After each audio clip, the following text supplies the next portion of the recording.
Veja no ICL Notícias, segunda edição. Alcolumbre chama o VAR. Presidente do Senado analisa imagens que indicam fraude na votação que quebrou sigilos de Lulinha na CPMI do INSS. Blindagem no STF? Ministro Gilmar Mendes suspende quebra de sigilo de irmãos de Dias Toffoli. Tarcísio submisso. Governador se reúne com Flávio Bolsonaro e deve coordenar campanha de 01 em São Paulo. Tortura na educação. Alunos de escola cívico-militar são obrigados a ajoelhar e fazer flexões no Distrito Federal. PMs puniram estudantes por causa da cor do uniforme. O ICL Notícias, segunda edição, está no ar.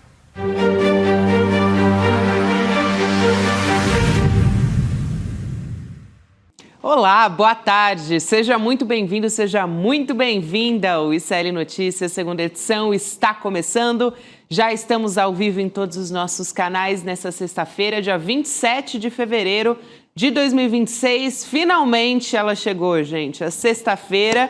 E eu já estou na minha formação de N2, a nossa mesa redonda está completíssima. Juliano Medeiros, boa tarde para você. Boa tarde, Gabriela. Meu queridíssimo companheiro Chico Sá, boa tarde. Graças a Deus, para homenagear o nosso xará. Um beijo para ele. Graças a Deus, é sexta-feira, Chico Pinheiro. Beijo para você. Para você, Chico Pinheiro, que provavelmente está nos assistindo, porque ele está sempre de olho. O cara nunca vi um homem tão conectado com as notícias do ICL. Esse tá lá com bonezinho essa hora escutando a gente. É isso mesmo. Um beijo para o Chico Pinheiro, sempre junto com a gente, mesmo quando ele não está fisicamente presente aqui no programa. Agora, vamos combinar que a história de ontem está tendo muito desdobramento ainda. Hoje, a gente até trouxe aqui na abertura do programa a notícia de que o presidente do Senado, Davi Alcolumbre, está analisando as imagens da votação da CPMI do INSS, que terminou com a quebra de sigilos de Lulinha, o filho do presidente Lula. Ontem, nós mostramos imagens da sessão, os parlamentares trocaram socos, acusações depois de uma denúncia de fraude na contagem dos votos. Olha aí as imagens mais uma vez na sua tela, enquanto você nos acompanha. E a gente até deu aqui a contagem de votos ontem que motivou justamente essa questão da acusação da fraude. Aí você está vendo na sua tela, enquanto nos acompanha, essa contagem até chegar aos 14 deputados que se levantaram contra a quebra de sigilo. Ainda assim, ela acabou sendo levada adiante pelo presidente da CPMI. A expectativa da decisão do Alcolumbre é o que todo mundo quer saber, né? O que o presidente do Congresso vai decidir? Expectativa é de que essa decisão venha já na semana que vem, no começo da semana que vem. O Alcolumbre pediu acesso a essas imagens da sala de sessão, vão ver diversos ângulos ali, iniciou consultas técnicas com os técnicos do Legislativo, né, do Senado, para checar se é possível fazer uma nova votação, eventualmente, se for constatada a maioria governista pelas imagens que a gente trouxe aí na sua tela.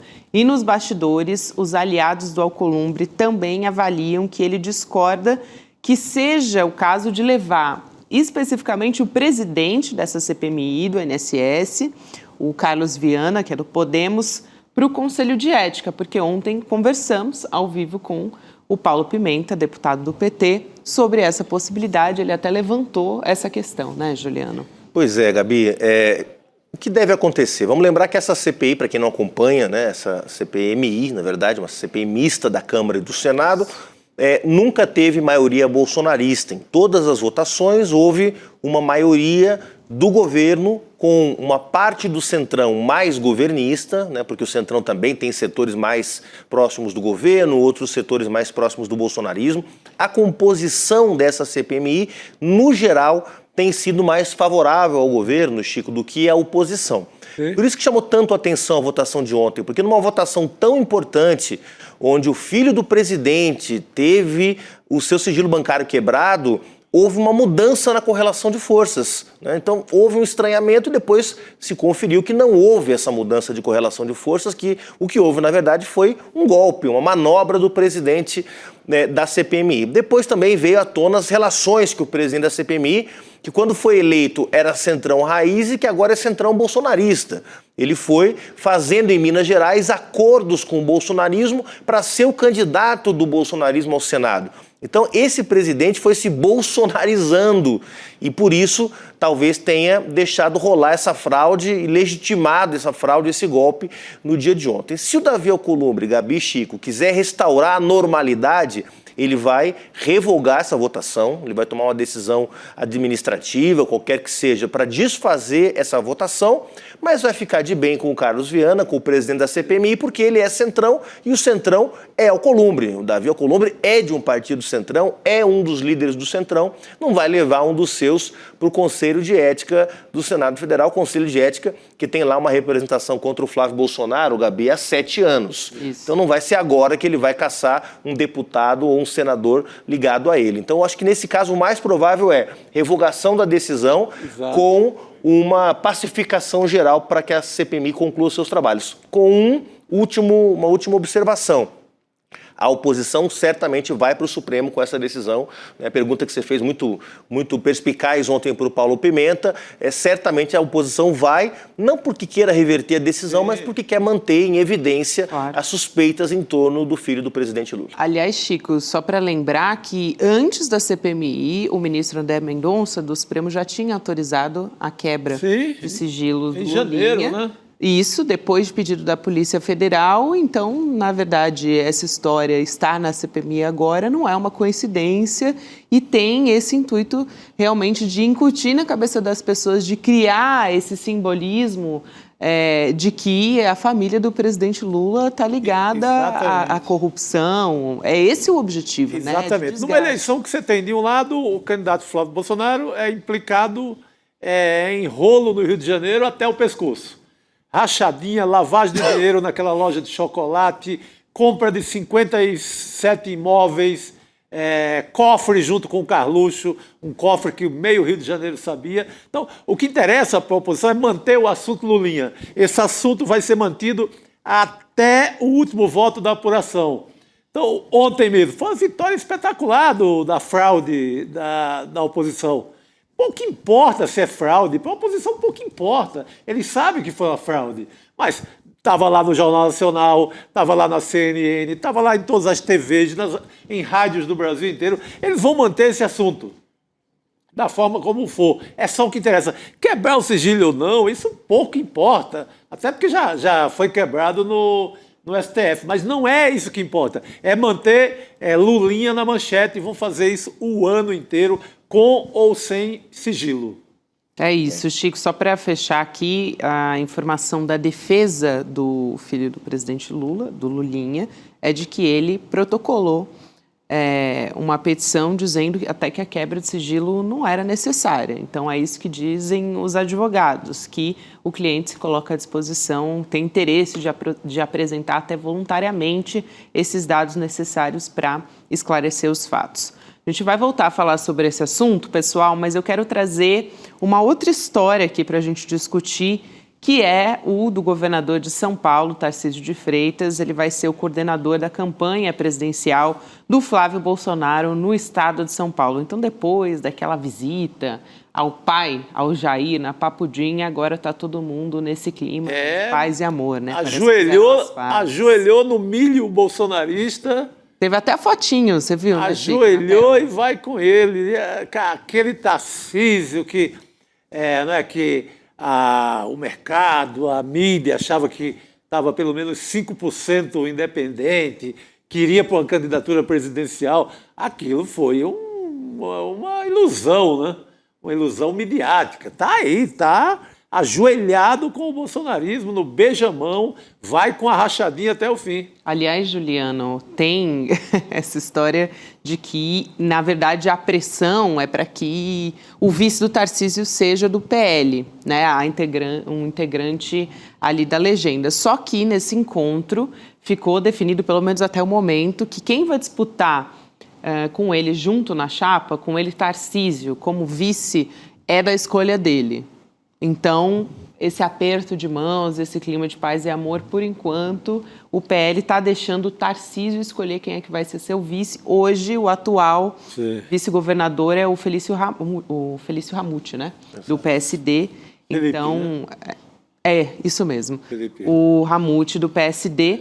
E a segunda vaga ao Senado vai ser indicada pelo Bolsonaro. Quem vai decidir é o Jair. Tem que dar um desconto, né, Gabi? Porque era um evento de homenagem ao presidente do PL, ao Valdemar da Costa Neto. Aliás, um encontro assim que era, Chico Sá, um circo dos horrores, né? Que era Ricardo Nunes, depois desse carnaval patético, horrível que ele organizou aqui em São Paulo, né? Que foi salvo pelas pessoas, pela alegria das pessoas, porque ele conseguiu esculhambar com o carnaval, odeia carnaval. O Tarcísio de Freitas, né, fazendo um discurso, eu sou de direita, nós da direita defendemos bandido bom, bandido morto, defendemos a família, defendemos a livre iniciativa, esse discurso ultra-ideológico do bolsonarismo, o Flávio Valdemar, o ex-presidiário Valdemar da Costa Neto, condenado por corrupção. Então era realmente uma foto horrorosa, né? Agora, não está fácil a vida do Tarcísio de Freitas, por uma razão. O bloco do Centrão em São Paulo, que é o Kassab do PSD, o que sobrou do PSDB, o Podemos da Renata Abreu, o PP do Derrite, esse bloco todo é maior que o PL. Então, se o Tarcísio fica no Republicanos e coloca um vice do PL, ele está fazendo quase que uma chapa puro sangue, do bolsonarismo mais raiz. E esse centrão, que é conservador no estado de São Paulo, que defende as políticas do Tarcísio, mas que não é propriamente bolsonarista, ficaria fora da chapa. Isso explica o clima para lá de azedo entre Kassab e Tarcísio de Freitas nesse momento, porque o Tarcísio é o bolsonarismo e o Kassab é o velho centrão. E se essa aliança não se expressa na chapa, pode ser que o Tarcísio vá enfraquecido para a eleição, pelo menos no primeiro turno, Chico. Esse vice atual do Tarcísio, o Felipe aí, que é ex-prefeito... Felício Ramute. Felício Ramute, que é ex-prefeito de São José dos Campos. Isso. Ele já está rifado naturalmente, porque ele tem uma investigação sobre lavagem de dinheiro no paraíso fiscal em Andorra, e outra parte no Panamá. Então ele já está ferrado. No processo ele não aguentaria uma eleição, porque a qualquer momento saem novos casos envolvendo essa lavagem de dinheiro de 8 milhões. Então ele está ferrado.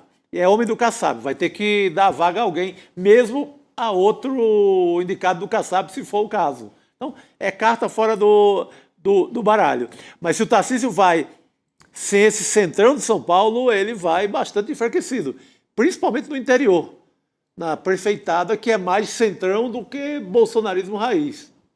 Isso, e acho que daí vale a pena a gente entrar nessa questão eleitoral como um todo em São Paulo, né, Chico? Porque o Tarcísio, ele vai ter trabalho em São Paulo, né? O ministro Fernando Haddad, ministro da Fazenda, confirmou nos bastidores que ele vai ser candidato ao governo paulista, só para deixar bem claro aqui. E esse anúncio deve ser feito oficialmente ainda depois da reunião que o presidente Lula marcou com o ministro e o vice-presidente Geraldo Alckmin, que também vai participar na semana que vem. O encontro vai acontecer na terça-feira, então anota aí na sua agenda, porque a ideia já é discutir estratégia eleitoral, as definições para o Senado, para a composição dos palanques. Vem aí, Chico, vai ser fortíssima essa disputa. Vem aí Fernando Haddad na cabeça da chapa. Hoje, quando começou a pipocar o nome dele, eu vi ali a esquerda meio dividida. Vai perder mais uma vez. Não, é o melhor candidato, está meio dividida. A recepção é meio dividida. Eu acho que é o melhor candidato, é o nome mais importante. É jogo grande, tem que jogar com quem tem. Depois do Lula, é o Haddad, dentro do PT. Tem que jogar o jogo grande. É um candidato com muito voto na região metropolitana de São Paulo. Candidato que ganhou a eleição para o Lula. Na capital. Ao ganhar na capital, ao não deixar o bolsonarismo fugir muito e ter uma grande vantagem, no geral, no estado de São Paulo. A gente menospreza, mas o Haddad ele ganha a eleição para o Lula. Óbvio que o Nordeste foi importantíssimo, mas se perde feio aqui em São Paulo, o Nordeste não ia conseguir repor esses votos. Então, a eleição de São Paulo foi importantíssima por causa do Haddad. As pessoas esquecem na contagem que o Haddad ganhou na região metropolitana de São Paulo. Se o Haddad ganhar, repetir essa vitória aqui, está cumprindo o papel dele, o papel histórico, e ele fica forte para a sucessão do próprio Lula. Se ganhar a eleição, aí nem se fala, e pode ganhar. Então, se o Lula conseguir aproveitar essa revoada do centrão do Tarcísio e amarrar alguns municípios importantes no interior de São Paulo, tem que lembrar que o Lula é o dono do cofre no momento, é o dono do poder federal. Se amarra a alguns municípios, o Haddad vai forte como nunca. E eu queria adicionar isso, Chico, alguns argumentos. Quero falar com você, que é eleitor progressista, que hoje pode ter ficado um pouco na dúvida, mas não era melhor ampliar, fazer como está acontecendo em Minas Gerais, que está colocando o Rodrigo Pacheco, ou no Rio de Janeiro, que está colocando o Eduardo Paes? Por que em São Paulo um candidato do PT? 3 razões para você ficar tranquilo de que o Haddad é o melhor nome.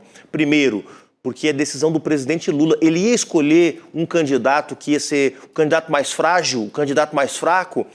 Não, o Fernando Haddad é certeza de um palanque fiel ao presidente Lula até o último minuto da eleição. Que é importantíssimo, né? Que é importantíssimo. Imagina colocar um candidato ou uma candidata aqui que, conforme vai crescendo nas pesquisas, percebendo a rejeição que o presidente Lula tem no interior, vai soltando a mão do Lula. E vai virando candidato de si mesmo. E o Lula perde o palanque em São Paulo, gente, onde tem 20 e poucos milhões de eleitores. Então, primeiro, tá certo colocar uma pessoa de confiança. Segundo lugar, como lembrou o Chico Sá, Fernando Haddad vai bem nas grandes cidades. Pode não ganhar a eleição, mas vai bem nas grandes cidades e garante uma votação expressiva para o presidente Lula. E terceiro lugar, a chapa vai ser forte. Essa chapa vai ter Marina Silva para o Senado, vai ter Simone Tebet para o Senado, vai ter Márcio França possivelmente de vice. É uma baita de uma chapa. Não dá para comparar com a chapa de 2022, que o Fernando Haddad perdeu com a companheira do Márcio França de vice e com o Márcio França de candidato ao Senado. Essa chapa é muito mais forte esse ano. Ou seja, é como se o time tivesse se reforçado, né? Total. Jogou com um time meio misto 4 anos atrás. Nessa Copa do Mundo vai com força máxima. E jogou intimidado, porque ainda era um PT que pedia uma certa desculpa para entrar em alguns ambientes. Exato. Ainda tinha muito o resto daquela campanha nacional, incluindo aquele duto que jorrava do Jornal Nacional da Rede Globo, que foi uma campanha que consolidou um antipetismo no Brasil sem limite. Sim. Agora é um PT que vai pro jogo sem pedir desculpa a ninguém. É um PT que vai pro jogo de peito aberto. E com o ministro que tem bons números. É muito mais fácil traduzir os números, bons números do Ministério da Fazenda do que traduzir os números do Ministério da Microempresa do Márcio França. Claro. O que a microempresa fez? Você sabe, Gabriela, alguma entrega do Ministério? Não é um mau ministério, mas não é fácil traduzir, porque as pessoas não sabem. Até fez teve belas iniciativas, né, o Márcio França. Claro, menos ainda o Ministério de Planejamento. É um dos pontos principais, O que entrega o Ministério do Planejamento? Ninguém sabe, né? Entrega planilha só. Não tem algo para mostrar, como o caso da isenção do imposto de renda de pessoas que ganham até R$5.000, que é obra do Haddad, da engenharia do Haddad ali no Ministério. Tem o desemprego. A questão do desemprego, inflação, ele tem o que entregar. Com certeza. Exatamente. Aliás, gente, a gente está discutindo aqui questões, agora há pouco falamos sobre a CPMI, né? Sobre essas discussões que estão sendo colocadas no período eleitoral, de um enfrentamento assim, fortíssimo entre a base do governo, entre esquerda e direita, enfim. A gente pode consultar nosso oráculo, Célia, estava aqui dando uma olhada na pergunta que a gente podia fazer para ele, a nossa equipe preparou aqui a tela para mostrar para vocês, a gente vai colocar agora na tela, então a gente vai perguntar o seguinte para ele, acompanha aí, você que está nos acompanhando em vídeo, você pode olhar para a tela agora, mas a pergunta é a seguinte, o algoritmo das redes sociais beneficia mais a esquerda ou a direita? Boa. Aí a gente vai perguntar aqui para o nosso oráculo.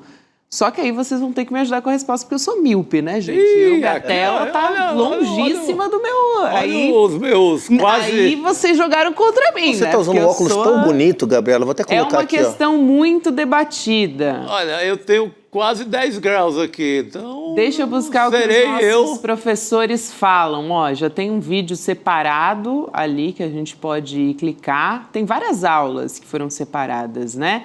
E aí ele explica por que a direita se beneficiou mais. O que a gente vai clicar, gente, é o algoritmo é estimulado, olha só, uma aula sobre redes sociais com o Janones. Muito bom, Janones e Eduardo Moreira, caramba. Que está aqui na tela. Então, tem várias aulas na nossa plataforma, né? Mas a gente pode... Vocês viram que tinham outras aulas ali também, né? Clique em outra aí, diretor, também. vamos lá. Vamos ver mais para baixo o que a gente pode encontrar aí. Vamos encher a tela, gente, para a gente poder enxergar o que está na tela. Ajuda a apresentadora Milk. Muito obrigada, pessoal aí. Agora sim. Então, formas de combate à desinformação. Doutora Samara Castro, olha, muito boa também, viu? E aí ele já vai direto no ponto da aula, entendeu? Que a gente pode... Maravilha, realmente... não, você confere ali o professor falando e as informações de lado. Pergunta ali, Rodrigo, se teve algum problema no Campeonato Brasileiro 2005. Se teve alguma polêmica. Aí a gente volta ao VAR de ontem, que o Paulo Pimenta trouxe aqui. Boa, mas aí já dá para ver, já dá para ter uma ideia de como a gente pode aplicar. Eu queria aplicar na prática, gente, justamente para mostrar para as pessoas... como você está discutindo qualquer questão sobre o noticiário, e aí você pode, beleza, vou consultar o oráculo aqui e a gente vai para as nossas aulas, ou seja, pegar ferramentas, pesquisas, né, com os nossos professores para entender como é que a gente pode aplicar no momento. Vamos seguir aqui falando sobre as nossas notícias, só lembrando que para você assinar, depois eu trago todos os detalhes, tá, gente? Mas você pode ir em cln2.com.br para ter acesso ao oráculo, aos nossos cursos e a tudo que você tem direito. Vamos seguir aqui? Vamos seguir. Para outra notícia. Estava olhando aqui o pessoal animado com a questão do Haddad, mas também mantém um pouco o clima que eu falei de divisão. Normal. Uns acham que era melhor já jogar o jogo com a Simone Tebet e o Haddad para o Senado. Tem gente levantando a bola da Érica Hilton, dizendo que ela seria uma ótima candidata ao Senado, mas a Érica Hilton é excelente para puxar voto para a Câmara Federal, né? Como deputada. Claro. É deputada para ter 1 milhão de votos. É isso. Eu quero mandar... Tem gente aqui comentando exatamente...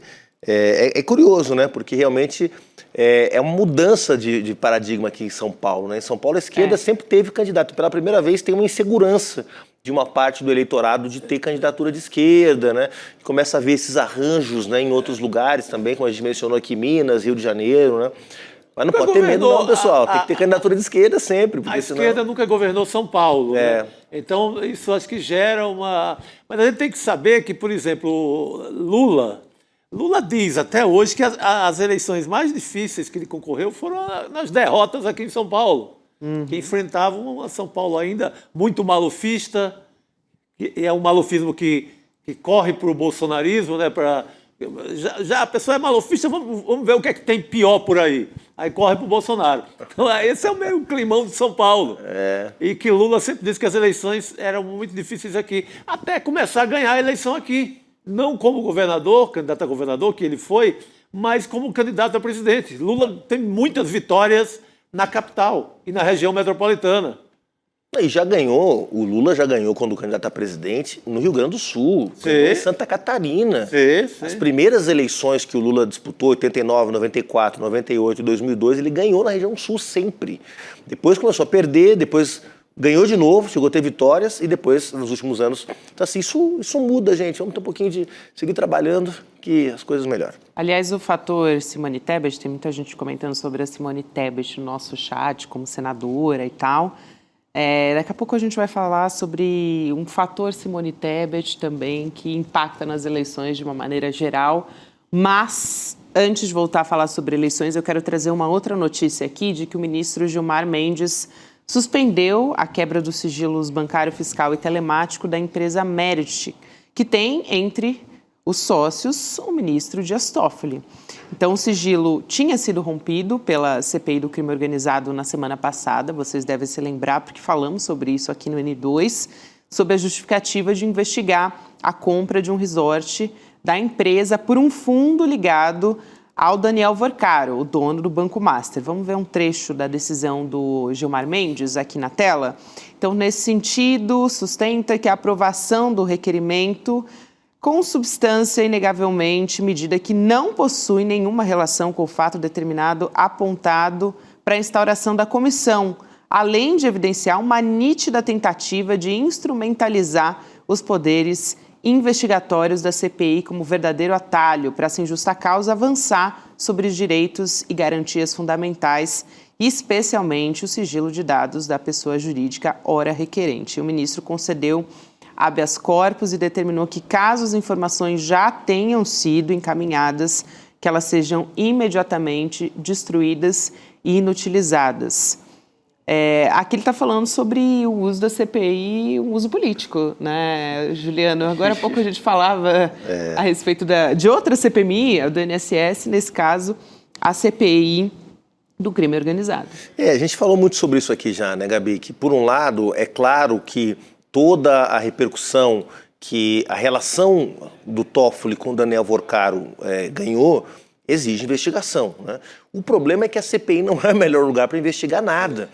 As CPIs, elas estão dominadas pelo jogo político, o governo, a oposição. Então, que capacidade que a CPI do crime organizado, dominada pelo bolsonarismo, pelo Centrão, tem de investigar com isenção qualquer coisa dessas? Isso é investigação para a Polícia Federal. Agora, quando um colega de um ministro da Suprema Corte vota para que um requerimento que investigaria as relações desse outro ministro com o banqueiro não vá para frente, claro que fica um tremendo mal-estar e se pode falar, inclusive, em blindagem, como a nossa Taja agora mesmo estava falando. Agora, tem um problema, um impasse que está criado, que é do eterno conflito, já há muitos anos, entre STF e Câmara dos Deputados. O STF constantemente invalidando decisões da Câmara e a Câmara constantemente, cada vez mais, né, Chico, aumentando o tom contra o STF, né? Sim. Assim, CPI não pode ficar pegando carona em qualquer assunto que aparece relativo a crime no Brasil e puxando para lá. O que estão tentando é isso. Teria que ser uma CPI que não foi aprovada até agora com o objetivo de Banco Master. Exato. Isso, independentemente da proteção, o Gilmar é matador de bola no peito, ele sempre vai fazer isso. Fica feio, né? Protegeu ali o amiguinho, foi uma decisão corporativa, mas tecnicamente ele está certo. Essa CPI não é para investigar isso, não está lá no objetivo da CPI. Se uma coisa quer jogar tudo no mesmo bolo, não é para isso. Então o Gilmar, que já é de matar no peito, tinha ainda com razão, pois é fácil. Exatamente. Bom, Juliano Medeiros. Bom, vamos lá que esse ar-condicionado aqui está, já para quem está resfriado do pós-carnaval, por isso que eu preciso ir para me recompor, mas também porque vocês vão ter uma companhia muito mais agradável. Professor. Mesma camisa, mas sem o xadrez, Rodrigo Viana, para brilhantar o nosso N2. É isso aí. Bom final de semana a toda a nossa audiência e a vocês também, pessoal. Então, depois valeu, querido, obrigado. Temos Rodrigo Viana junto com a gente na nossa mesa redonda do N2 de sexta. Rodrigo, boa noite. Boa noite, Gabi, Chico. Sabe que eu estava dando uma olhada no chat aqui, né? Esse debate sobre Haddad, né? E tal. Algumas pessoas pedindo Érica Hilton para o Senado. Né? Aqui no nosso chat, ó, Francisco Cruz. Acho que a Érica Hilton seria um bom nome para o Senado. Um outro aqui, o ex-Rodrigues também, Érica senadora. Né? Algumas pessoas dizendo, não, pô, o Haddad devia ir para o Senado também. Então as opiniões estão divididas mesmo em relação a isso. Cresceu muito o nome da Simone Tebet em São Paulo. Primeiro porque tem uma desconfiança do Haddad, que vai perder de novo. As pessoas não colocam na cabeça que é importante ter... Pode até perder a eleição, é do jogo. Mas se o Haddad cumprir o mesmo papel da eleição passada, glória, glória, aleluia. É isso mesmo. Haddad ganhou a eleição para Lula da Silva em São Paulo. É isso, tem que... Ganhou e os votos de São Paulo e não deixar o Bolsonaro fazer uma grande diferença no estado de São Paulo é o que acaba dando a vitória a Lula. Então, baseado nisso que o Lula quer repetir o jogo. Sim, está certo. Do ponto de vista nacional, está certo. Está certíssimo. O Haddad até sabe que está embutido nisso um certo sacrifício. Mas é um sacrifício de quem joga pelo time, né? E a questão o cara que vai defender o Lula o tempo inteiro. É isso. Por mais que a Simone tenha sido muito fiel e aliada, ela pode ser enfeitiçada pelo capital paulista ao longo da campanha. Uma isca da Folha aqui, uma isca do Estadão acolá. Mas o Lula, o PT em São Paulo não é tão simpático, e isso pode complicar o jogo. Então, é jogo jogado, vamos com o nome grande. É isso, acho que estamos com o jogo colocado já, Gabi. Jogo jogado, como o Chico disse agora. E eu prometi, Rodrigo, um pouquinho antes de você chegar aqui, porque a gente estava consultando o oráculo. Eu vi. Né? Inclusive, vocês estavam usando o meu perfil ali, vocês viram? Era como se fosse eu perguntando. Deixo, claro. Já foi também, já foi, né? Não tem essa de permitir. Isso. Se não permitisse, já está permitido. As pessoas falam muito também, o Haddad já perdeu muito. O Haddad não perdeu nem do tanto que Lula perdeu. Pois é, o Lula perdeu para governador, 3 para presidente, 4 vezes. O Lula perdeu muito mais do que o Haddad. Sim, é verdade. É verdade. E é só tri-presidente, né? Eu queria trazer aqui, porque eu prometi para as pessoas que eu ia dar as informações e eu não trouxe, né? Então, para todo mundo que perguntou aqui, eu queria dizer que está disponível já para todo mundo. O oráculo. Só para gente, o oráculo. Então, eu fiz a pergunta aqui para usar como exemplo, mas todo mundo já pode fazer. O que acontece? É na nossa plataforma de cursos, é onde está, né? O oráculo está lá dentro. Então, está disponível para os assinantes do ICL. E aí, claro que ele consulta a nossa base de dados, que é uma base de mais de 300 cursos do ICL. Então, você pode ir em icln2.com.br ou então, se você estiver assistindo a gente pela televisão, apontar o QR Code para a tela para você poder acessar e se inscrever e virar nosso membro, fazer parte da nossa comunidade, né? Para quem ainda não está fazendo. Aliás, se você já está usando o oráculo, seria bom contar para a gente aqui no chat, né? Eu quero saber o que vocês já conversaram com o oráculo, o que vocês estão perguntando, como é que está sendo para vocês fazer o uso. Se você já é membro, pode usar a partir de agora. Entra na área dos membros, né? E entra ali em oráculo e faz a pergunta que você quiser, né? É isso. E aí, como a gente teve o lançamento do oráculo, a gente tem condições especiais para quem entrar hoje no nosso plano solidário, que são os presentes, né? Que estão aí na nossa tela, pequenininhos, mas eu vou contar para vocês quais são os presentes. São o livro É Só um Jogo, do Eduardo Moreira, o Realismo Capitalista, do Mark Fisher, que é um clássico, e também o Baralho do Conhecimento, gente, que aí é um baralho com uma homenagem aos nossos professores do ICL, já que a nossa ferramenta está valorizando justamente o trabalho dos professores. E a grande garantia, não é, e o luxo desse oráculo é que ele conta com essa rede de professores. Não são respostas banais de um chat GPT da vida.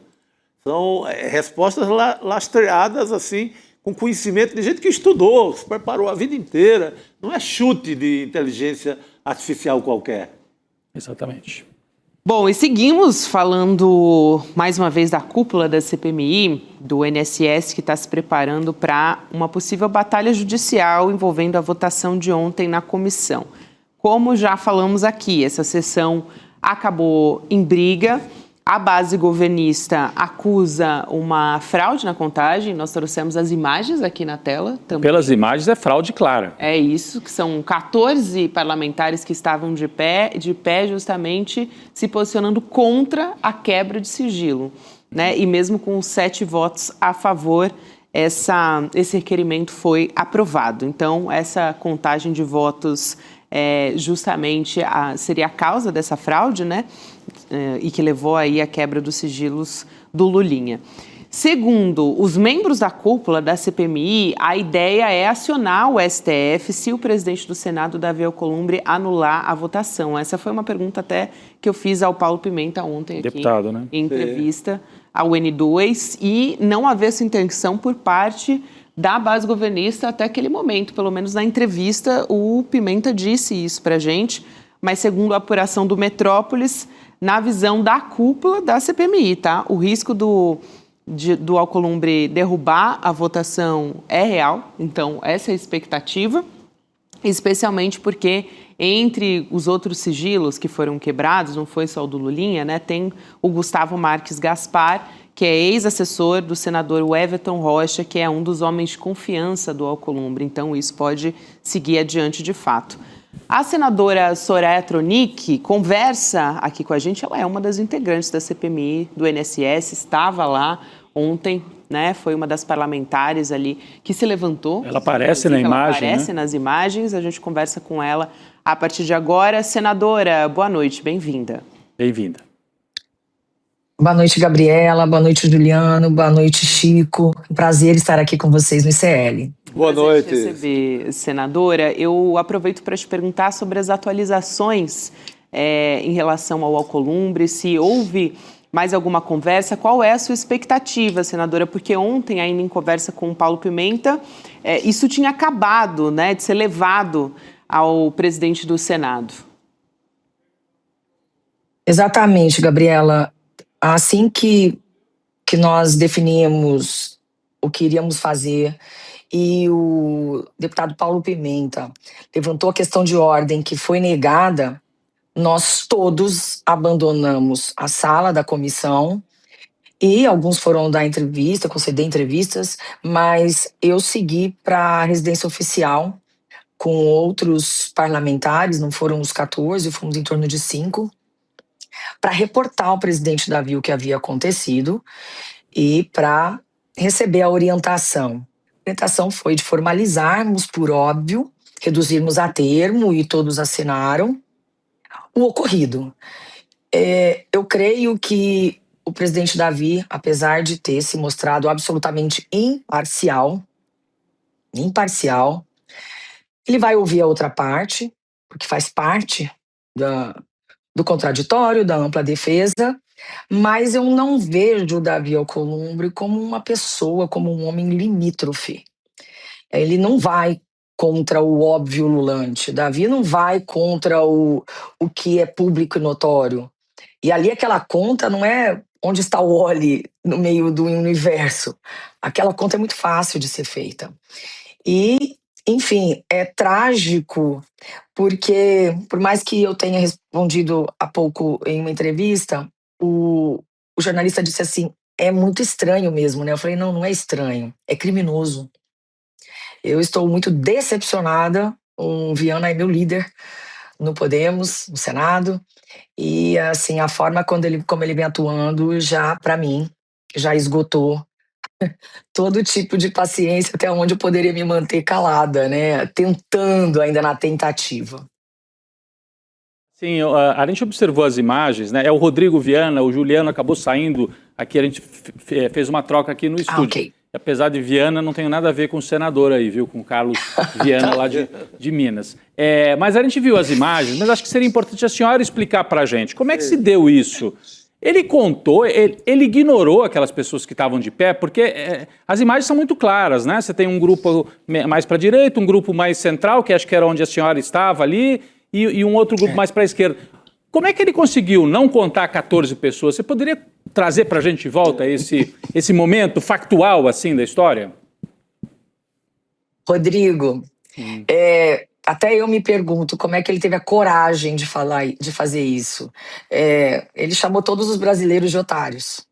É como se ele tivesse, como ali, na qualidade de presidente de uma CPMI, afirmando para todos nós que 1 mais 1 é igual a 3. Então, ali o negacionismo é tal, é tanto, que nos deixa sem palavras. Eu não tenho realmente palavras para te dizer o que o seu xará fez ontem. Mas vamos lá, eu vou tentar trazer dentro do contexto e ser concisa, tá? Nós abrimos a reunião, a sessão deliberativa com 31 membros. Para começar a votação, você tem que ter a maioria. Ok, tínhamos ali 16 no mínimo, para começar, para permitir uma votação. A primeira votação foi feita, votação nominal. Bastava que os parlamentares dessem presença e a votação nominal é possível ser feita, inclusive via aplicativo. Bom, partindo daí, nós votamos a questão de se esses 87 requerimentos seriam votados em globo ou um por um. Nós pedimos que fossem votados em globo. Bom, fizemos a votação nominal e ganhamos de 18 a 12. Os parlamentares começaram, de repente, a esvaziar o plenário, principalmente o lado deles, e nós nos mantivemos lá, porque nós estávamos trabalhando realmente com afinco. E algo que é importante destacar é que nós, pessoal, tanto governista quanto os independentes, com todo respeito, os lúcidos, eu me sinto muito lúcida para tratar de qualquer questão nesse nível. Eu consigo saber que 1 mais 1 são 2. Né? O pessoal lúcido tem conseguido ganhar as votações. Nós temos sido a maioria, sempre. Então, ontem, depois de uma votação de 18 a 12, em que eles perderam, seria impossível. Mas já era tarde, eles precisavam fazer a votação do mérito dos requerimentos. Porém, antes disso, o presidente Viana já havia sido provocado inúmeras vezes por ter pautado somente requerimentos que interessam à oposição e que não visam exatamente cuidar do escopo da CPMI, que é a questão do INSS. E ele nos prometeu que iria cuidar dos consignados agora, no retorno do recesso. Que nós cuidamos muito dos descontos associativos e agora eram os bancos. Os bancos. Bom, nós fizemos requerimentos para ouvirmos Vorcaro, o Zetel, o maior doador de campanha lá. Para Bolsonaro foi 5 milhões, para Tarcísio 2 milhões. Daniel Vorcaro, Zetel, membros ali da Lagoinha, enfim, também ministros. Eu reiterei o requerimento para ouvirmos os ministros Wagner Rosário, o Bruno Bianco, porque eu fiz um trabalho bem equilibrado e chamamos o Lupe, chamamos Vinícius da CGU, chamamos Messias da AGU e eles não conseguem trazer essa paridade. Então, o tempo está escoando, pelo jeito não vai ser prorrogada a CPMI, nós precisamos trabalhar com objetividade e com pragmatismo. Então, o que aconteceu? E eu sei que o Pimenta deve ter falado para vocês, mas ele deixou bem claro para o presidente Viana, antes disso, que eles iam perder, porque nós estávamos em 14, eles estavam em 7. Só que ele não podia mais fugir. E nós estávamos dentro do período de interstício. Precisava esperar 1 hora para termos uma nova votação nominal, o que seria o ideal. Seria o ideal. Mas como eles sabiam que iriam perder na nominal, com certeza, resolveram fazer um somebody love, dar um olé, uma rasteira, alguma coisa neste nível, abjeto, porque não tem precedentes, tá? Olha, Léo Nível, eu fiquei só olhando, porque eu não tenho nem tamanho para entrar numa briga dessa, mas... Fez muito bem, viu? Você fez muito bem. Não, eu não posso me meter em algo assim. Eu fiquei realmente estarrecida, olhando de longe, eu falei, eu não acredito.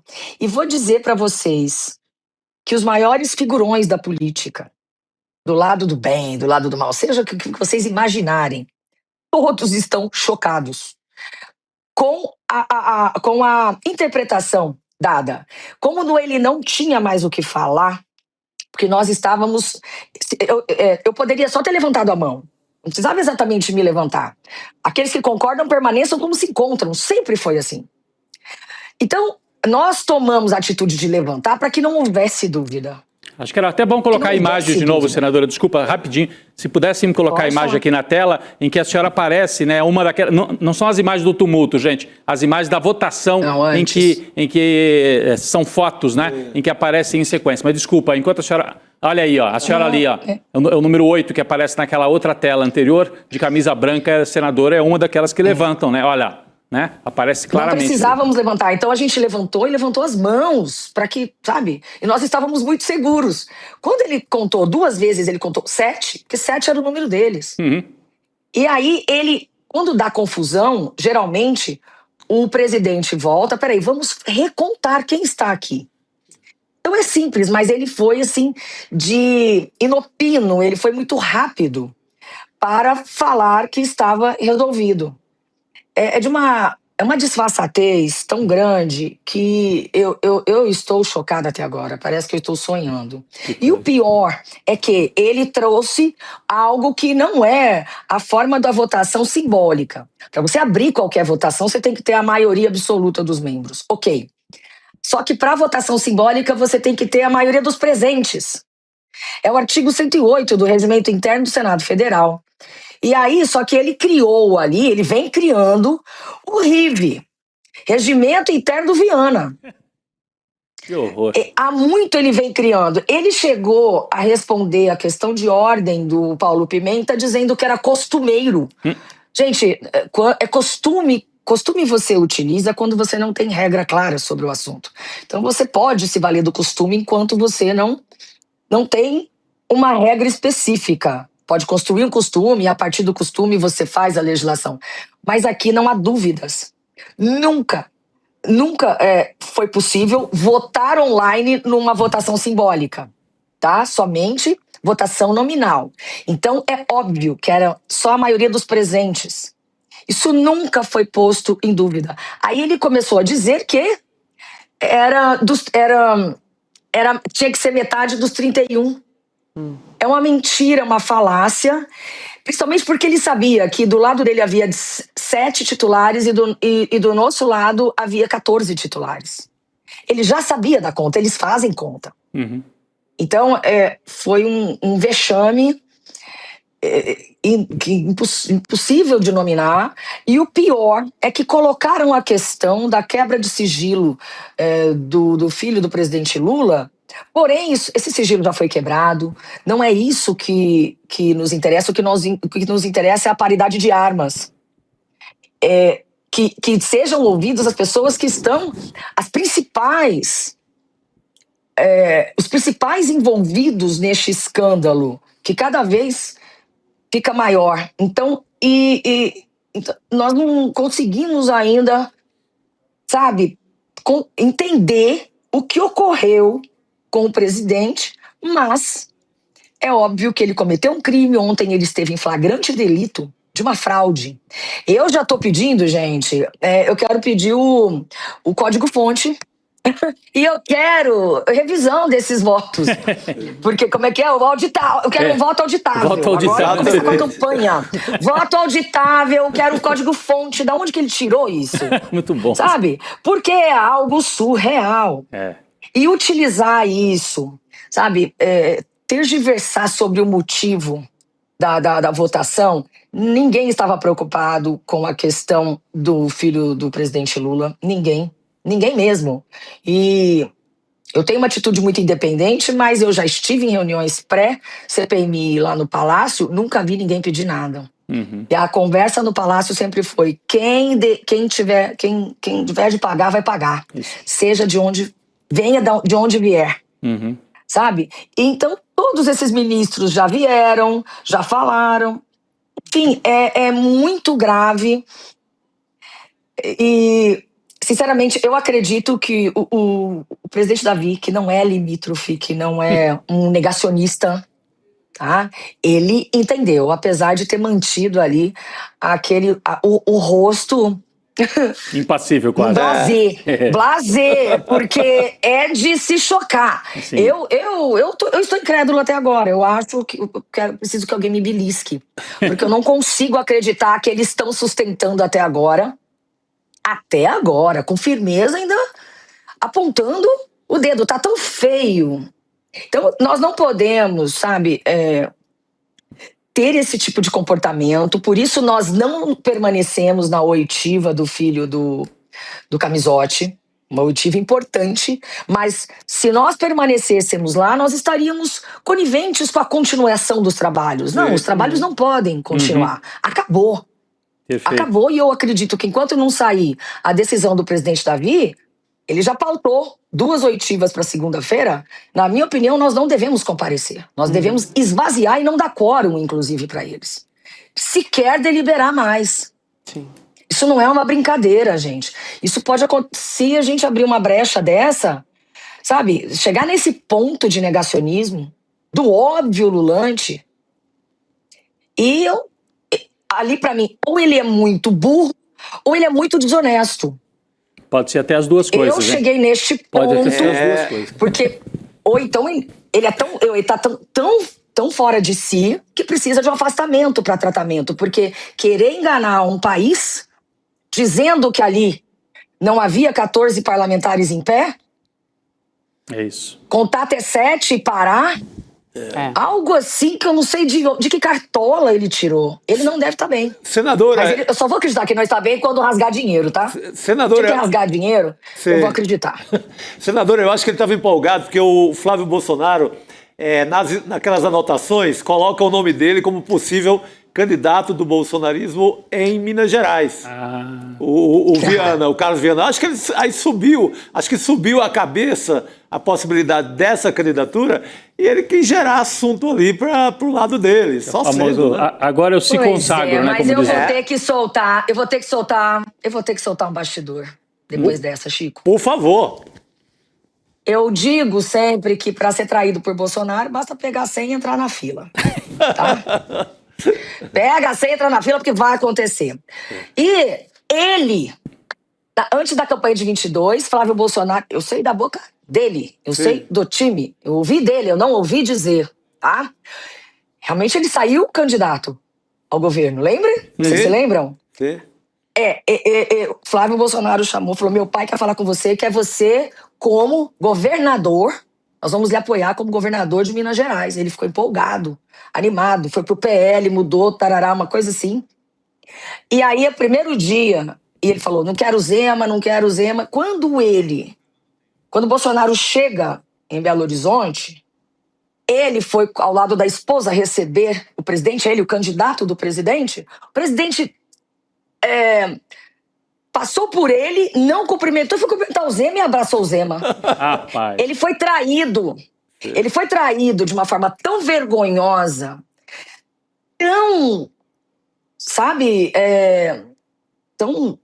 foi uma vergonha muito grande para ele. Ele ficou arrasado, por óbvio, porque isso aqui, nem na política se faz isso.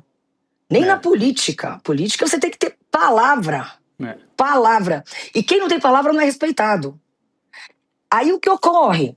Agora, de novo, eu vejo pessoas assim insistindo em acreditar, sabe, ficarem inflados com isso.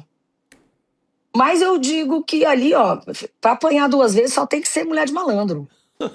Que horror. Tá? Senadora. Você não tem vergonha na cara, a pessoa que se deixa enganar 2 vezes por alguém que engana todo mundo, quanto mais na traição, esta pessoa não merece mais a minha confiança, não tem como lidar com isso. Sim, eu estou muito indignada.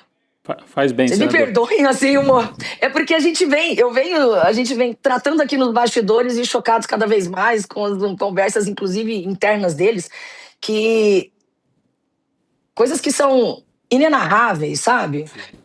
É muito triste. Nós chegarmos num ponto onde uma pessoa acredita nisso, né? Que vai conseguir nos enganar dessa forma.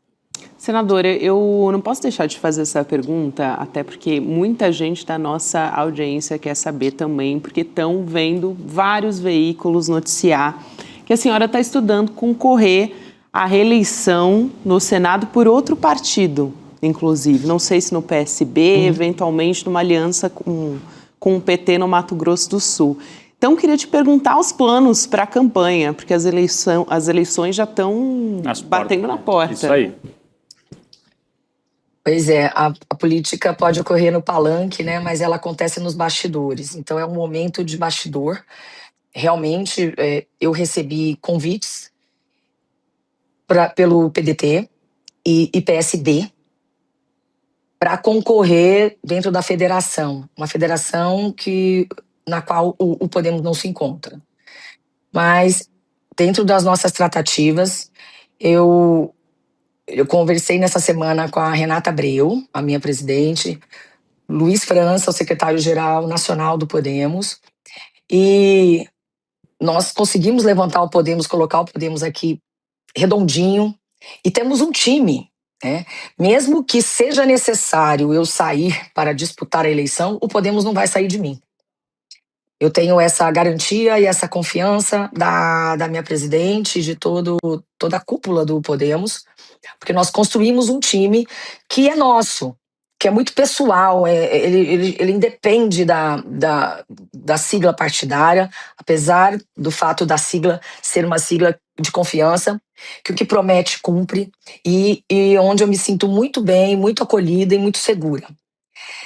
Nós estamos aguardando uma conversa com o presidente Lula para que ele dê a orientação dele, dizer o que ele acha. Essa conversa está para acontecer nos próximos 10 dias, depois de já termos conversado todos com todas as partes. E, se for necessário, a Renata me liberou. Mesmo assim, eu continuo cuidando do Podemos, os meus suplentes ficarão no Podemos. E eu posso, não é certeza ainda, disputar por outra sigla, se assim for importante. Neste momento, o que é interessante dentro do meu campo, da minha base, é que eu tenho voto de pessoas de todos os espectros, por incrível que pareça. Tá? Tenho menos, é lógico, dentro da seita bolsonarista, dentro da seita. O meu pai pode votar no Bolsonaro, mas vai votar em mim. Tá na seita. É seita aquilo. Mas tem muita gente que vai votar, de certo, Flávio Bolsonaro, mas vai votar Soraya. Mas eu não posso contar com esse mínimo, certo? Tô falando com carinho do meu pai, mas é algo que aconteceu. Que acontece com muita gente. Então pode votar, é o direito dele. Se ele quer votar no Flávio Bolsonaro, pode votar, mas vai votar Soraya. E como ele tem muitos. Então, eu não vou abandonar eleitores. Tenho uma boa relação com o atual governador, eu fui sempre parceira, como eu tenho uma excelente relação também com o atual candidato ao governo do PT. E eu conquistei este eleitor, foi uma coisa natural, foi algo orgânico e aconteceu. Não há divisão. Vander Lobé virá como candidato do PT ao Senado. Primeiro voto, o segundo voto é Soraya, e não tem mais ninguém. Nós já estamos pacificados, então o que eu puder trazer de voto para cá será bem-vindo. Também não vou descartar os votos que vêm do atual PSDB, do atual governo, porque ali eu construí. Essas pessoas são Soraya. Vão votar no candidato número 1 do atual governador Eduardo Riedel, que é o ex-governador Reinaldo Azambuja, mas não votam no candidato bolsonarista, com quem eles querem fazer uma chapa pura, mas não rola. Então eu tenho voto em todos os lugares, e o presidente Lula, isso ficou acertado, deu seu segundo voto, e ele foi grandioso dizendo que, na minha preocupação, né? A vida é uma via de mão dupla. Como é que eu vou pedir voto para ele, de repente, ter que ter um dissabor, enterrar meu pai, ele infartar, alguma coisa deste tipo. Pai, tios, vizinhos, acontece. Eu falei para o presidente Lula, por Deus, a Gleice estava lá. Falei, presidente, o senhor me fala uma coisa dessa, eu agradeço imensamente, mas como é que eu vou fazer? A grandeza dele foi dizer, ele nunca me pediu sigilo sobre isso, ele falou, não ligue para isso não se meta na campanha presidencial, cuide do seu mandato, cuide da sua campanha e não precisa pedir voto para mim não, eu vou pedir para você. Olha só. Muito bom. Porque ele sabe que ele precisa disso. Porque essa é uma campanha de congresso. Se não, vou dizer para vocês, ontem foi mais uma tentativa de golpe. Tá? Se nós não tivermos pessoas coerentes, corretas, sensatas, no ano que vem, eles vão dar um golpe no país, via derrubar o STF inteiro. Não duvidem disso. Eles têm coragem de dizer que não viram 14 pessoas. Sim. Em pé. Importante. Eles são capazes de tudo. Não tem limite, E o presidente Lula não tem limite mais. Não tem limite mais. Perderam a vergonha na cara. Então o presidente Lula está sendo muito sensato, pragmático, porque ele sabe que pode confiar em mim, porque eu não vou viajar na maionese.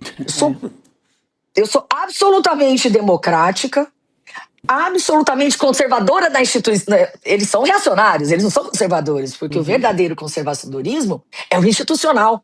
E eles tentaram um golpe de Estado e continuam tentando. Quem foi conservador? Lula. Sim. Quem são os conservadores? Aqueles que querem conservar a democracia. Não é o de costumes. Então, os conceitos estão subvertidos. É isso. E as pessoas podem não entender a gravidade.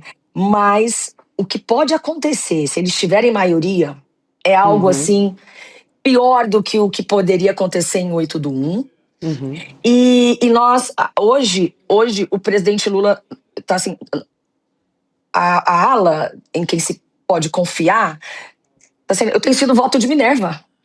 É um voto, são 2 votos, são 3 votos, é tudo assim, no limite.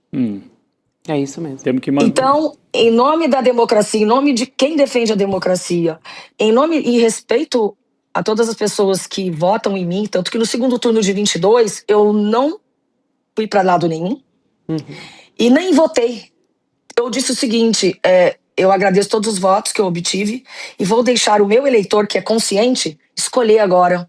Eu não vou brigar com o meu eleitor. Eu tinha eleitor que gostava de Lula e gostava de Bolsonaro. Aí acabou, entendeu? E vou continuar assim, não é ser em cima do muro não, porque eu não sou uma pessoa em cima do muro. É isso. Sim. Mas não vou pedir voto para eles, né? Espero ter contribuído, pessoal. E perdoem o meu... essa verve aqui, porque é inacreditável. Eu, sinceramente... Não. Tem que dobrar o número de sessões de terapia para aguentar essa gente. Eu tô vendo alguma coisa errada. Será que eu que estou com dissonância cognitiva? É isso. Imagina, senadora. Muito bom, obrigada, senadora. Obrigada pela sua gentileza de estar aqui com a gente Obrigada, no N2 pessoal. E pela conversa. Boa noite.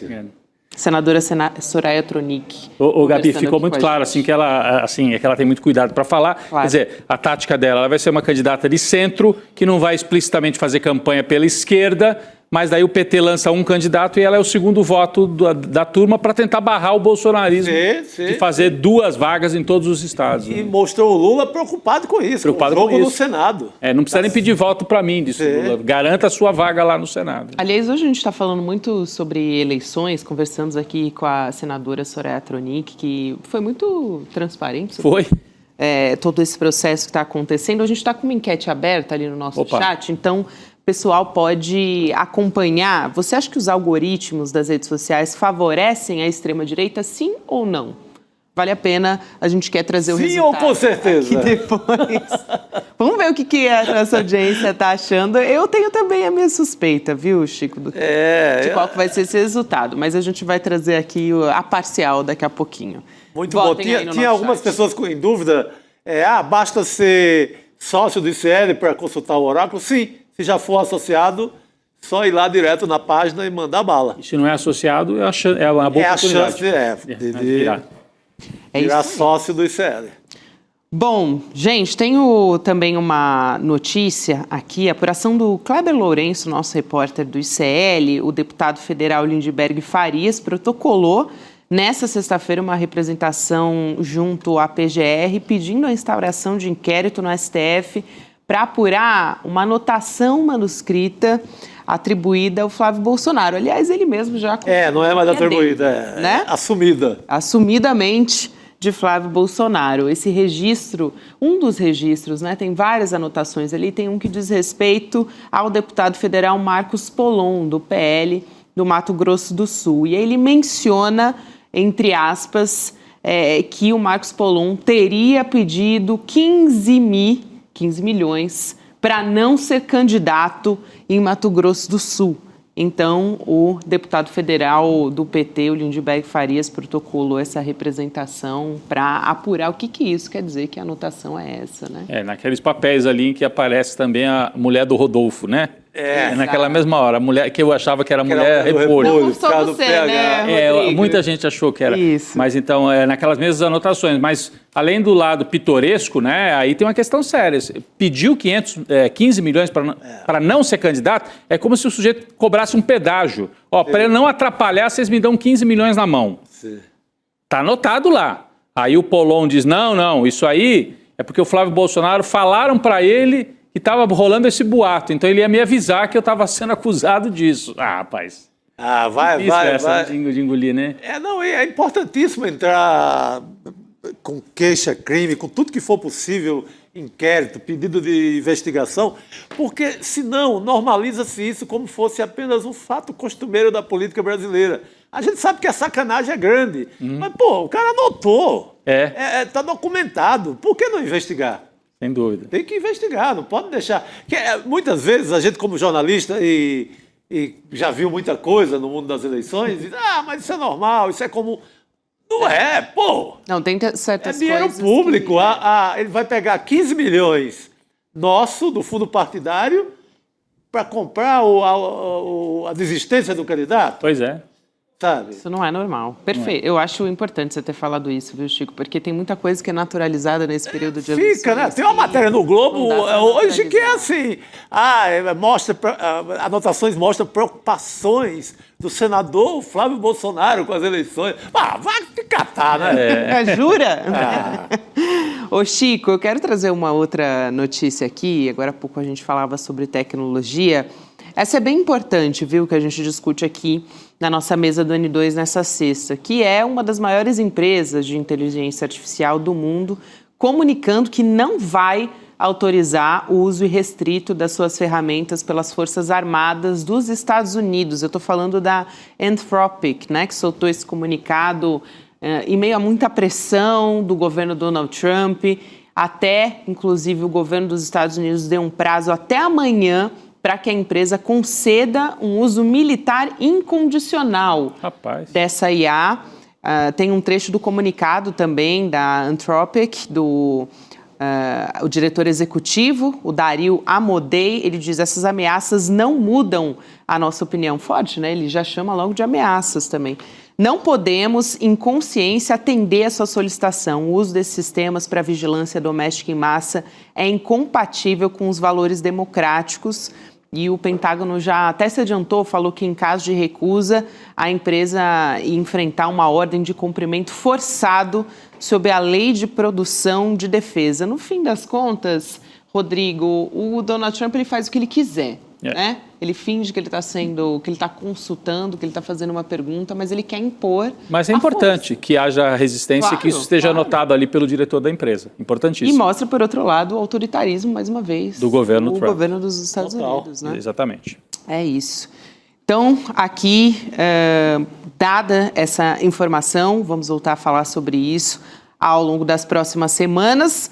Mas quero te avisar que Revista Liberta já saiu do forno. Toda semana tem Revista Liberta, artigos, análises de primeira para você poder conferir e no final de semana ficar bem informado. Para além da nossa programação durante a semana, tem sempre a Revista Liberta para você. O que tem de destaque? Já vou dar spoiler, então. Análises de Maíra Vasconcelos e Rogério Tomás Júnior sobre as reformas trabalhistas de Milei. Aliás, Rogério Tomás Júnior, conversei com ele, jornalista especializado, morou na Argentina. Ele veio em detalhes para comentar justamente o que ele está achando, né? Um retrocesso, claro, mas ele faz uma comparação com o nosso caso aqui no Brasil, traz os bastidores ali das aprovações em comparação com o Congresso, né? Como é que o Milei conseguiu fazer esse acordo no Congresso. Então, tudo isso você pode conferir na Revista Liberta. Aliás, a capa O Alvo é o Trabalhador. Tem ali uma releitura do Goya, né? Do quadro do Goya, do espanhol, né? Na capa, exatamente. Né? O Aroeira que fez, né? Bonito. Essa releitura. Tá belíssima. Bonito e feio ao mesmo tempo. Né? A série maravilhosa do Aroeira. E o Rogério conhece tudo de Argentina. Morou lá já. Conhece para valer. E essa reforma que é meio... Se eu fosse o vampiro, o Michel Temer, eu processaria o Milei, porque copiou muita coisa. Plágio, né? É quase um plágio da reforma do Temer. Uhum. Só que piorado. Ele tem um chorinho para pior o trabalhador argentino. Pior ainda, É isso. Então vai em icl.com.br/revista. Se você ainda não assinou, assine agora, porque realmente vale a pena, pessoal. Essa semana tá bem boa de análises, toda semana, na verdade, mas essa é a nossa capa e é uma das discussões do momento, né? Falar sobre essa questão dos direitos do trabalhador, eu acho que é a discussão do ano aqui no Brasil também, das eleições. Vai lá que vale a pena. Até para a gente sentir o termômetro, né, de como é que tá na América Latina. Sim. Seguimos com Cristina Serra, fazendo Opa! companhia para a gente nessa sexta-feira. Querida Cris, boa tarde para você. Bem-vinda, minha amiga. Belíssima camiseta, inclusive. Ah, pois é, eu estou homenageando aqui no Pará, Pará, terra indígena. Terra indígena. Opa! Lindíssima, lindíssima, Incrível. belíssima, adorei. Cris, pessoal. boa noite, minha amiga.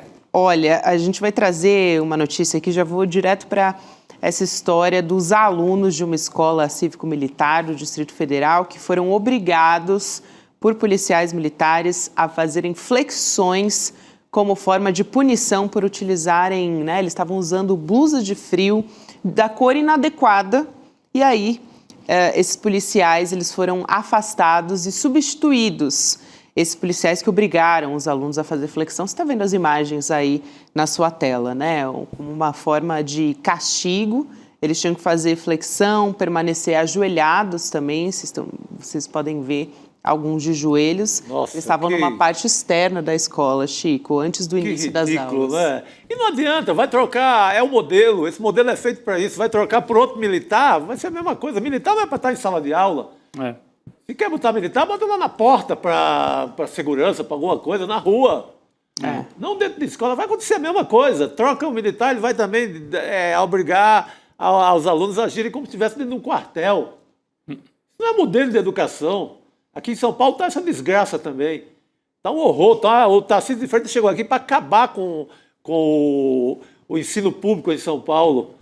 Viu, Cris? Aqui também tem acontecido muitas coisas parecidas. É só para deixar claro, Cris, eu vou te passar a palavra, mas para quem não estudou em escola pública também talvez não tenha essa percepção, né?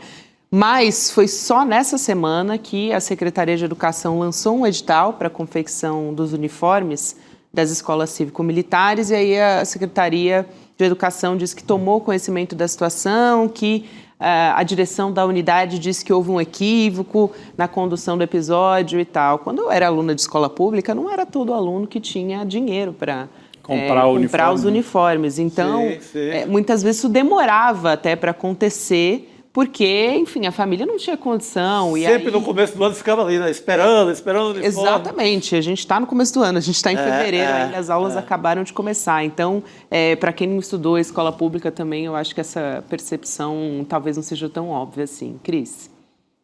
Gabi, essa cena é uma aberração total. Não tem outra palavra para isso, é uma aberração. Você punir estudantes porque estavam com um abrigo de frio, com uma cor que não é a cor oficial, isso não faz o menor sentido, né? É como o Chico falou, é querer transformar escolas em quartel. É no quartel que comportamentos assim mínimos que destoem do que é regra são punidos, né, com castigos excessivos. Por exemplo, se o sapato do soldado não está bem engraxado, né, não está brilhando o suficiente, a fivela do cinto do uniforme, se a calça não está bem passada, isso de fato acontece em quartel. De vez em quando a gente tem relatos sobre isso, né? No quartel já é uma desproporção, né?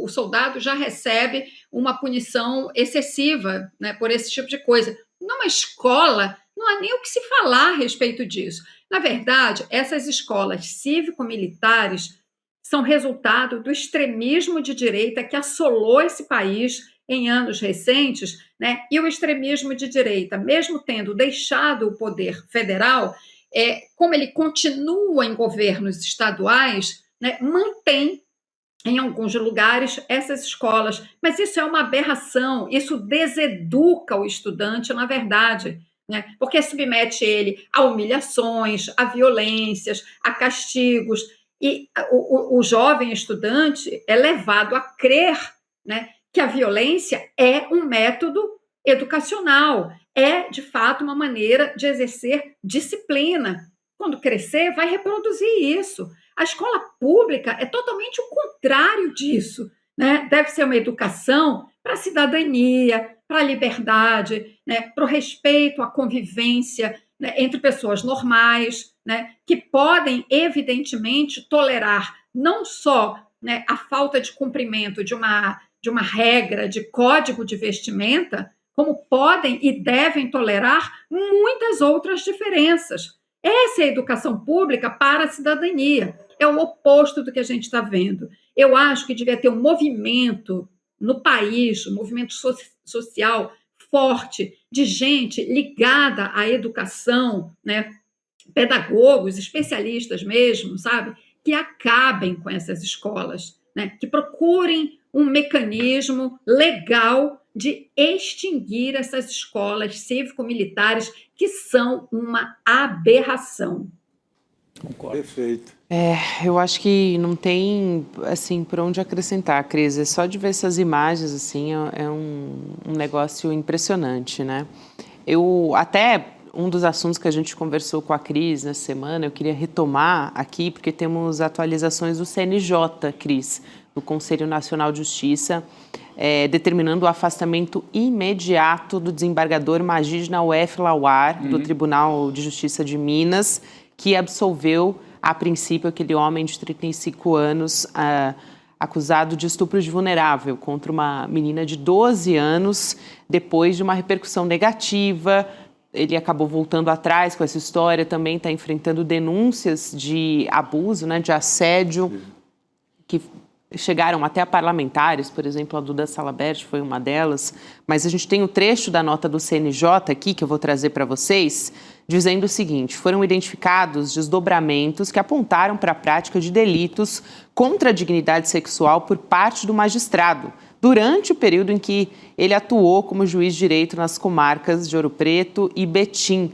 O CNJ diz que o afastamento acontece para garantir que a apuração dos fatos transcorra sem quaisquer embaraços, eles dizem aqui. 5 pessoas já foram ouvidas, Cris, e disseram que foram vítimas de abuso sexual por parte desse desembargador. Agora, o que eu queria chamar a atenção e te ouvir sobre isso, vou dar esse assunto aqui rapidamente, mas do quanto é importante justamente esse trabalho da imprensa e de expor a situação. Você falou outro dia, né, Cris, sobre como o silêncio no entorno de outros casos permitiu que o TJ de Minas tomasse a decisão, né, de permitir o caso de estupro de vulnerável, de trazer um entendimento no tal... Mais de 40, né? Exatamente. Como algo normal, como se não estivesse na lei.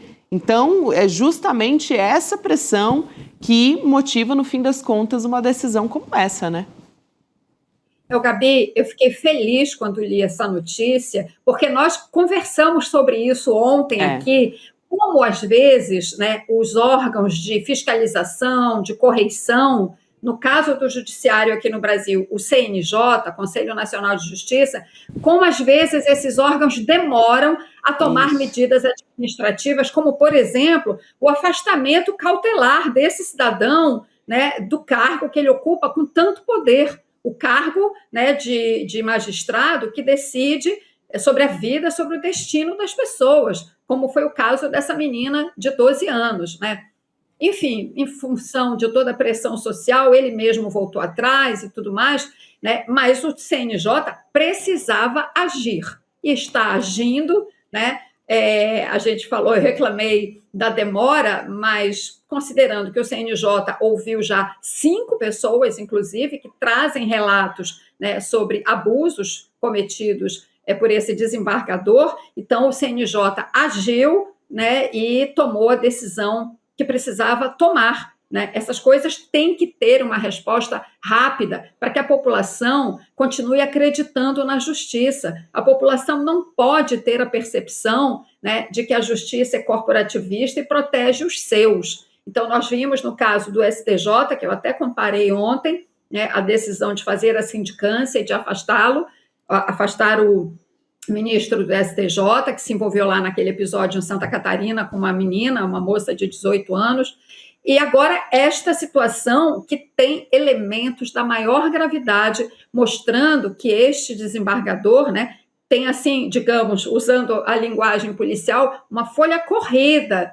nessa parte de abusos sexuais, né? Tem o depoimento de um primo dele, quando era mais jovem, agora já um adulto, né? Tem de funcionária, enfim, e isso junta-se à decisão que ele tomou como desembargador, relativizando um caso claríssimo, evidente de estupro de vulnerável. Agora o importante é acompanhar essa apuração, justamente a apuração dos fatos, né, que eles estão dizendo que estão fazendo, porque não pode deixar morrer, né, Cris? Esses casos, muitas vezes, eles acabam indo para debaixo do tapete porque a gente não acompanha, né? Fica nas manchetes por algum tempo, depois precisa acompanhar realmente como é que vai transcorrer essa história. Só para atualizar, a Polícia Federal cumpriu mandados de busca e apreensão hoje em endereços ligados ao desembargador, o Majid Dawar, que ficou conhecido pela absolvição, né? Então, essa operação está acontecendo nessa sexta-feira, em endereços ligados podem ter recolhido material de computador, de celular, vamos ver. A gente pode ter detalhes aí, vamos aguardar. Mas se a polícia fez busca e apreensão, a gente pode ter mais detalhes nas próximas semanas. A própria preocupação dele de voltar atrás, correr e voltar atrás, já mostrou indica que ele tem um contencioso aí. Um telhado de vidro gigantesco, para dizer o mínimo, né? Exato. Gente, aquela velha história, cada enxadada uma minhoca. Enxadada uma Vai minhoca. sair minhoca desse computador, pode aguardar. Vai ter muita minhoca aí nesse computador. É verdade. Cris, muito obrigada por hoje, querida. Bom sempre ter você aqui junto com a gente. Boa sexta-feira. Valeu, obrigado. Bom fim de semana, gente. Opa, aproveita, Cris. Bom final de semana, Cris. Só para trazer o resultado da parcial da nossa enquete, agora há pouco a gente lançou, né, sobre os algoritmos das redes sociais, favorecem a extrema-direita? Chico, o que você acha que deu, hein? Que você fez uma aposta. Olha, eu acho que deu 99,9%, sim! Favorece Então a você direita. vai surpreender, porque foi 94%. Altíssimo. Tá bom. Altíssimo. 6% não. Então esse foi o resultado da enquete que a gente lançou aqui nas nossas edições, né? No nosso chat, para todos que nos acompanham. Agora há pouco a gente estava falando do funcionamento das escolas cívico-militares com a Cristina Serra. Vamos perguntar para o Oráculo, gente, o que eles acham, né? Então, vou fazer uma pergunta aqui no nosso chat. Pode colocar a nossa tela agora, eu estou com o meu oráculo, para todo mundo poder acompanhar, tá, gente? Então, peraí. Olá, Gabriela. Olá, Gabriela. Agora não é Rodrigo, né? O oráculo está cumprimentando você. Você vai escrever para o oráculo. Vai escrever aqui. A educação cívico-militar afeta a percepção dos alunos sobre a democracia? Lancei para o nosso oráculo. Agora eu consigo enxergar, olha só. A minha miopia me permite acompanhar aqui pelo meu computador, coisa boa. Então, excelente a pergunta, tal. Vamos voltar aqui. Vou buscar nas aulas do ICL que os nossos professores abordam sobre educação cívico-militar. Encontrei conteúdos importantes. Impacto na democracia. Trocando ideia com o Eduardo Marinho. O professor Eduardo Marinho faz uma observação crítica sobre o propósito das escolas cívico-militares. A inclusão, a ideia da escola cívico-militar é exatamente para disciplinar essas pessoas. Então, que o modelo tem um viés de controle social em vez de formação democrática participativa. Vai em encontro com o que falou a Cris Serra. É a ideia de que educação é disciplina. Não é ensino, não é... Pô, tem ali um roteiro de estudos, e não é isso que você... Não, é disciplina. É coisa perversa de castigar o outro, aquele climão do quartel que eles querem levar para a sala de aula. Aí tem aqui também o contexto histórico, eu estou escrevendo aqui, me mostre o trecho exato dessa aula. Vamos ver o que ele vai trazer aqui para mim. Então... Olha só, ele diz, perfeito.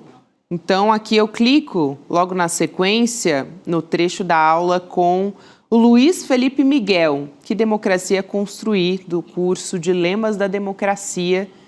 Quando eu aperto, ele já mostra exatamente o trecho. Vocês vão ver que a aula já está começada. Que Democracia Construir, justamente porque você já pode assistir o trecho e ver a explicação do professor. Então, gente, é muito fácil, né? Assim, é mamão com açúcar para você que está acompanhando a gente no nosso noticiário. Você quer fazer o teste? Você pode ir lá em sln2.com.br para fazer a sua inscrição, se você ainda não é da nossa comunidade, ainda não faz parte da nossa comunidade, dá para acompanhar por lá. Mas você pode, por exemplo, fazer esse exercício aí. A gente está conversando sobre diversos assuntos. Pergunta para o Oráculo o que ele está achando. Pergunta sobre as redes sociais, sobre eleições, sobre democracia. Esse ano, imagina, para consultar o Oráculo, o que não vai ter... Vai faltar polêmica para a gente chegar lá e perguntar. Exatamente. Então, bom, melhor do que isso, mais mastigado que isso. O problema é que agora eu estou viciada em perguntar. Então, qualquer coisa que acontece... Eu mando lá, Oráculo, o que você acha? Por isso que é o Oráculo, esse é o nome. Exato. Né? Você não pode abusar do Oráculo também, né, Gabi? O dia inteiro. Né? Eu já estou abusando muito de vocês também. Não, a gente não. Você... Meus oráculos. Durante 1h30 você pergunta o que você quiser, né? É isso. Bom, sexta-feira é dia de Cine CL, pessoal. Então, vamos ver o que está em cartaz essa semana. Tem uma reprise do Disrupção Climática. Bora conferir a chamada do Cine CL. Vamos lá. Minha dica de hoje é o documentário Disrupção Climática, da dupla Kelly Nix e Jared P. Scott. O filme entrelaça comentários de algumas das vozes mais reconhecidas na análise do clima, política e sociedade, com imagens de bastidores da incansável organização que criou a maior manifestação climática da história, a Marcha Popular pelo Clima. O diretor Jared P. Scott é o mesmo de A Grande Muralha Verde, exibido na mostra Ecofalante em São Paulo em 2020. Depois da sessão, eu vou conversar com o cientista e professor José Marengo, que é um dos maiores especialistas na questão das mudanças climáticas no Brasil. Boa sessão e até mais. Muito bem, então fica com a gente, daqui a pouquinho começa a nossa sessão do Cine CL. Chico Sá, hoje é sexta-feira? Hoje é sexta-feira, opa! Vem aí? Vem aí a Jurubeba. Olha, tem uma pergunta muito boa aqui no nosso chat da Heloísa Reis. Ela perguntou, Gabi, eu quero saber se o Oráculo conhece a Jurubeba. O Oráculo mexe com coisas sérias, olha. O Oráculo não vai... Olha, mas ele está respondendo aqui. Eu perguntei Oráculo, aqui. Eu também perguntei. Oi, Gabriela. Sim, conheço a Jurubeba. É uma planta nativa da América do Sul, muito comum no Brasil. Certeira. Ela tem folhas espinhosas Exato. E pequenos frutos amarelos e é bastante utilizada na medicina popular por diversos fins, como problemas digestivos e hepáticos. Ela é boa para tudo. Eu quero agradecer o Oráculo agora de coração, por quê? Porque quando eu falo Jurubeba, eu sempre imagino a bebedeira, a saideira da sexta-feira. Não é só isso. A Jurubeba é uma planta medicinal do sertão. É isso. E ela serve para muito, principalmente no mundo hepático ali. Você brincou o carnaval, você cedeu, vá de Jurubeba. Vai de Jurubeba. Aí ele ainda pergunta, você gostaria de saber sobre ela? Então, assim, você pode ficar um tempão batendo papo. Agora eu respeito. Se eu já amava o Oráculo, agora eu respeito ao infinito. Ele está sincronizadíssimo aqui com a nossa sexta-feira. Está ligado ao sertão nordestino. Muito bom, gente. Nossa, eu amei essa. Eu realmente, assim, essa me surpreendeu do Oráculo. Tá o tempo todo me surpreendendo. Quero mandar um beijo especial nessa sexta-feira para nossa audiência, Rosemeire Vieira, Ricardo Fernandes, Florisvaldo Santos, Milton Ferreira, Luciene, Luca e a todo mundo que ficou com a gente aqui até o final. Segunda-feira estaremos de volta. Um beijo para todo mundo. Para todo mundo. Juízo. Ótimo fim de semana. Eu gosto quando você fala no juízo. Mas nem tanto. Mas nem tanto. É sexta-feira. Tudo bem. Valeu, pessoal. As IAs genéricas aprenderam com a internet. E a internet está cheia de mentiras. Elas alucinam, inventam e propagam o caos. O Oráculo ICL é diferente. Ele não busca no lixo da desinformação. Ele foi treinado no pensamento crítico dos maiores intelectuais do Brasil. É a primeira IA com compromisso real com a verdade histórica. Não seja um passageiro dos algoritmos. Assuma o controle. Use a inteligência artificial para entender o mundo, não para ser enganado por ele. A revolução educacional é agora. Assine o ICL e acesse a verdade.